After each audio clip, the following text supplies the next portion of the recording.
Assalamualaikum warahmatullahi wabarakatuh. Selamat pagi semuanya. Terima kasih kepada Saudara Helmi selaku moderator yang telah memberikan kesempatan kepada kelompok kami, kelompok 3, kelas 4B, jurusan Administrasi Publik, Fakultas Ilmu Sosial dan Ilmu Politik, UIN Sunan Gunung Jati Bandung, untuk memaparkan materi kali ini yang berjudul Masalah Penelitian. Tak lupa juga kami ucapkan terima kasih yang sebesar-besarnya kepada Ibu atas bimbingan yang telah diberikan kepada kami sehingga kami dapat menyelesaikan tugas ini dengan baik. Ya, sebelum kita masuk ke pembahasan yang pertama yaitu identifikasi masalah, mari kita cari tahu dulu apa sih yang dimaksud dengan masalah. Masalah dapat diartikan sebagai penyimpangan antara yang seharusnya terjadi dengan apa yang benar-benar terjadi, antara teori dengan praktek, antara aturan dengan pelaksanaan, antara rencana dengan pelaksanaan. Masalah penelitian juga dapat diartikan sebagai suatu persoalan atau kesenjangan yang mungkin dapat menuntun peneliti untuk mencari jawaban atau solusinya. Adanya kesenjangan tersebut menimbulkan pertanyaan lebih lanjut, yaitu mengapa kesenjangan terjadi, dan dari pertanyaan inilah permasalahan penelitian dapat dikembangkan. Identifikasi masalah. Pengertian identifikasi masalah. Identifikasi masalah merupakan salah satu proses penelitian yang menjadi langkah pertama dan terpenting yang harus dilakukan oleh setiap peneliti.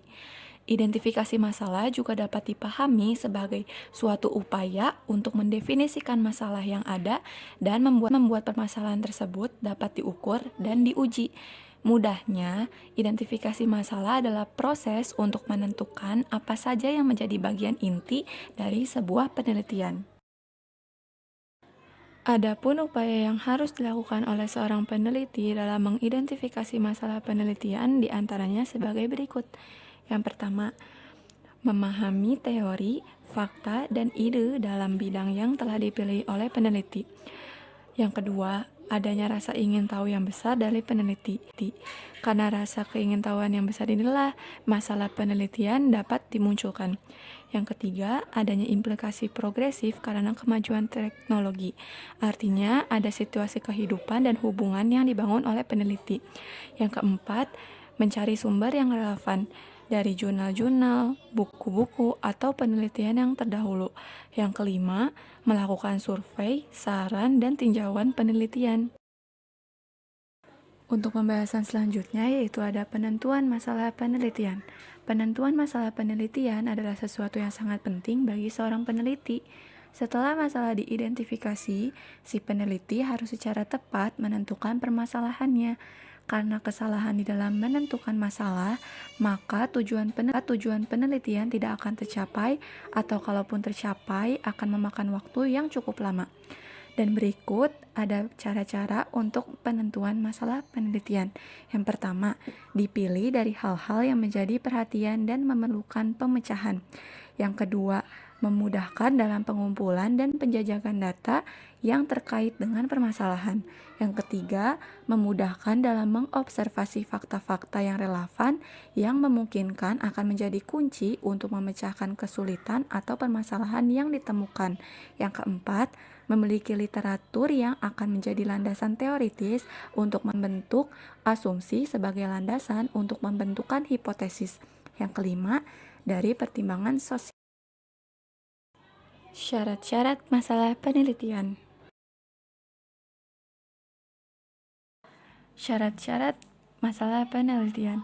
Menurut Hali dan Cummings dalam Siswanto dan kawan-kawan tahun 2013 harus memenuhi persyaratan atau kriteria FINAR, yaitu visible, interesting, novel, ethical, dan relevan.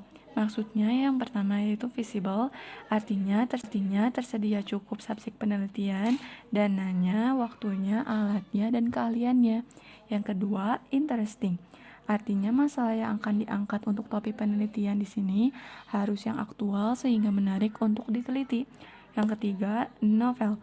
Novel di sini memiliki arti masalah dapat membantah atau mengkonfirmasi penemuan atau penelitian terdahulu, melengkapi atau mengembangkan hasil penelitian sebelumnya, atau juga menemukan sesuatu yang baru. Yang keempat itu ada ethical, yaitu masalah penelitian hendaknya tidak bertentangan dengan etika. Yang kelima, relevan. Masalah penelitian sebaiknya disesuaikan dengan perkembangan ilmu pengetahuan atau teknologi. Hal ini ditujukan untuk meningkatkan atau mengembangkan keilmuan dan penelitian. Sumber-sumber masalah penelitian. Sumber-sumber masalah penelitian. Masalah bisa muncul dari berbagai sumber. Adapun berbagai sumber dari mana permasalahan penelitian itu dapat digali, diidentifikasi, dan dikembangkan antara lain sebagai berikut. Yang pertama, pengalaman pribadi. Setiap orang dapat mengidentifikasi secara unik masalah dari pengalaman pribadinya. Yang kedua, lanjutan atau perluasan penelitian. Peneliti dapat mengambil permasalahan penelitian dari hasil penelitian sebelumnya. Yang ketiga, sumber kepustakaan, yaitu dari buku teks, jurnal, atau laporan penelitian.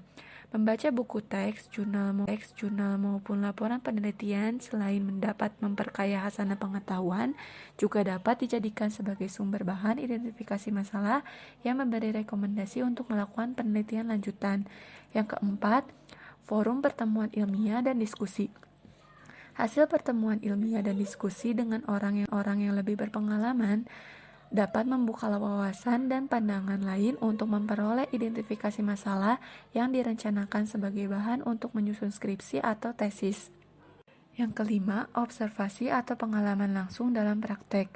Hasil observasi dan pengalaman langsung juga merupakan sumber yang masalah yang potensial dijadikan dalam merencanakan suatu penelitian. Yang keenam, ada perubahan paradigma dalam pendidikan.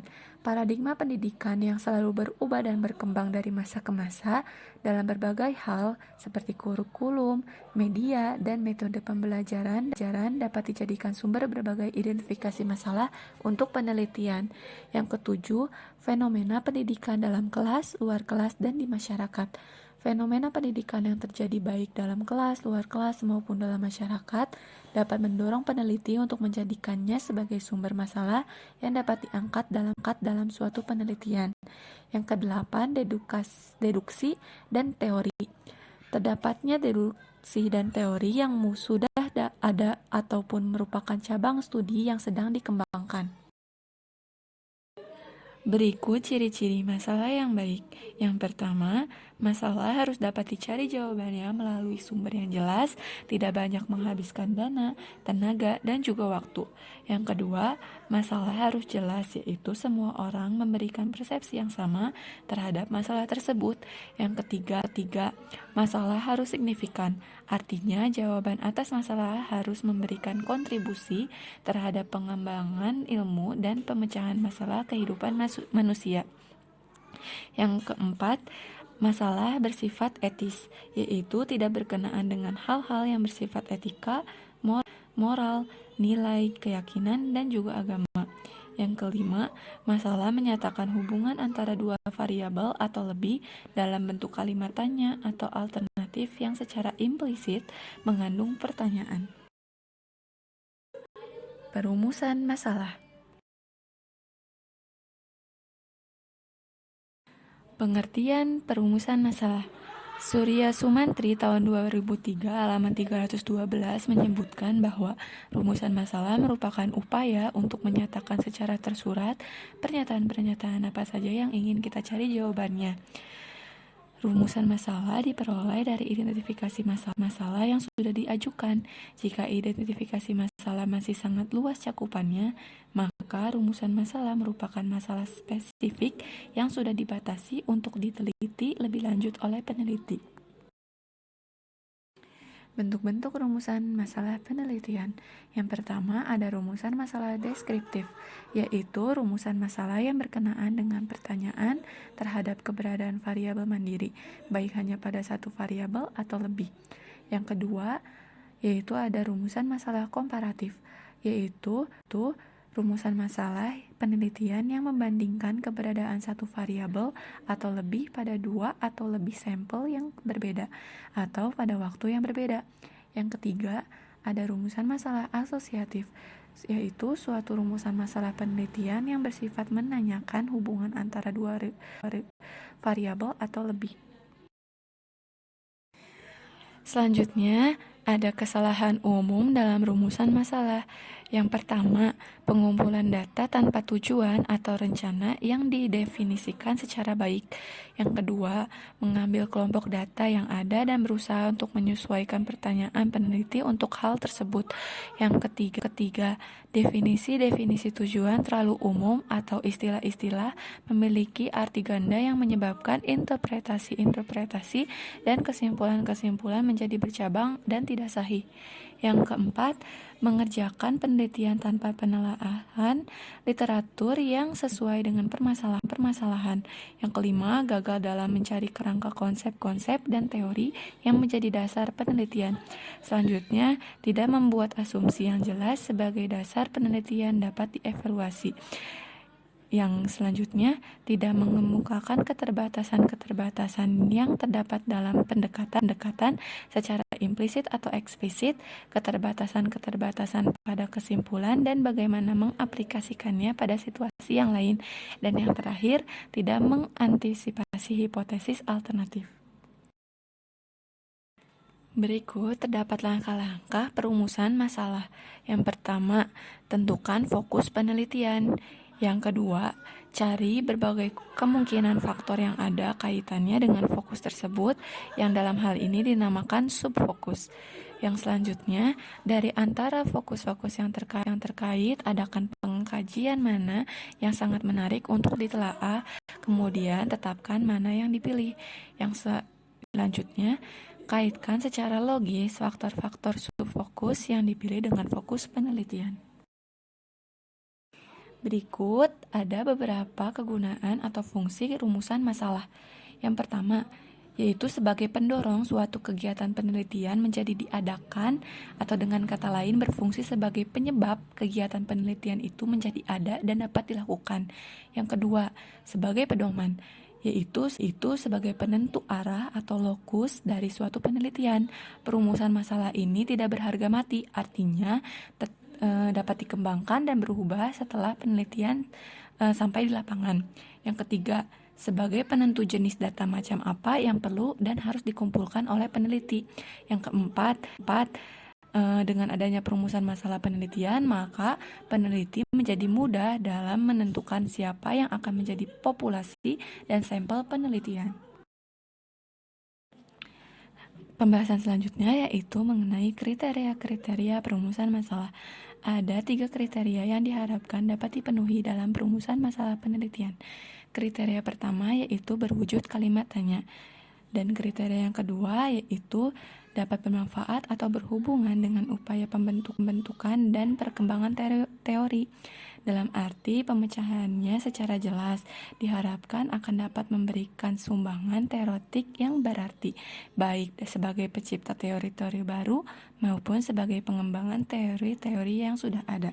Dan kriteria yang ketiga yaitu hendaknya dirumuskan di dalam konteks kebijakan pragmatis yang sedang aktual, sehingga pemecahannya menawarkan implikasi kebijakan yang relevan dan dapat diterapkan secara nyata bagi proses pemecahan masalah bagi kehidupan manusia.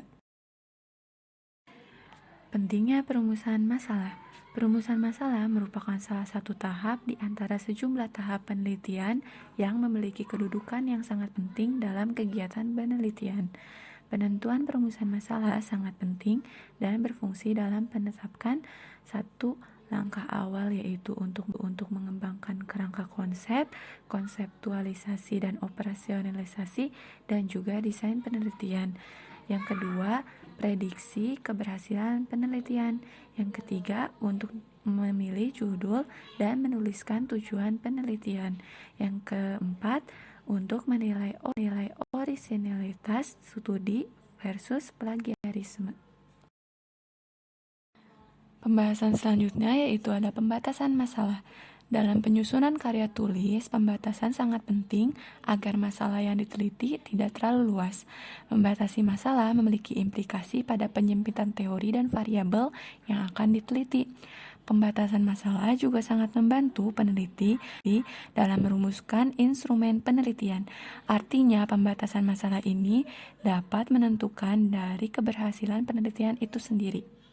Karena sejatinya, semakin luas masalah itu diteliti, maka semakin sulit juga data yang akan dicarinya, dan semakin lama pula tujuan dari penelitian itu untuk diwujudkan.